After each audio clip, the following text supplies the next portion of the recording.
నమస్తే బ్రో. నమస్తే. శ్రీరెడ్డి గారిని అయితే విజయనగరం పోలీసులు విచారించారు, మళ్ళీ వదిలేశారు.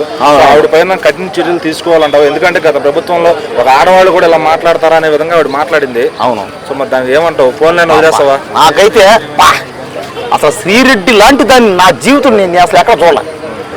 అలాంటి ఒక ఆడ మనిషిని నా జీవితంలో చూడాలి ఎక్కడ. శ్రీరెడ్డి వరస్ట్, దారుణం.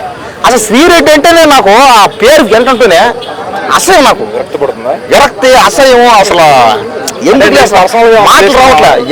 అవును, నేను పర్సనల్గా బాధపడ్డా. ఎప్పుడు శ్రీరెడ్డి చేయాల్సినవన్నీ చేసి షకీరా లాగా, సిల్క్ సుమిత లాగా సినిమాలు చేయలేదు. అప్పుడు నేను బాధపడ్డా. ఎందుకు? నువ్వు చేయాల్సినటువంటి చేసి ఎన్నెన్నో చేసి నువ్వు ఆఖరికి నువ్వే పెద్ద పతివర్తలాగా బిల్డప్ కొట్టావు.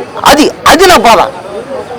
పవన్ కళ్యాణ్ గారిని ఇష్టం వచ్చినట్టు తిట్టింది. అవును. లోకేష్ గారిని, చంద్రబాబు గారిని ఇష్టం వచ్చినట్టు తిట్టింది. అవును, సినిమాల పరంగా అదే సినిమాల పరంగా పక్కకు తీసేస్తే రియాలిటీలు ఎంత మందిని ఎన్ని మాటలు అడిగింది అంటే అనింది అనుకో.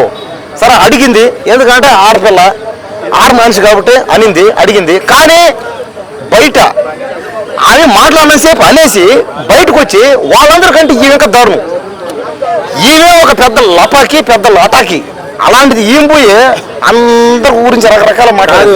జగనన్న కోసం మాట్లాడింది. అవును. మరి ఇప్పుడు జగనన్న రావడం కోసం ఎవరు రారు, ఇంకా కష్టమే. ఇంకా చేసింది శ్రీరెడ్డిని ఖచ్చితంగా బొక్కలు వేస్తారు అంతే.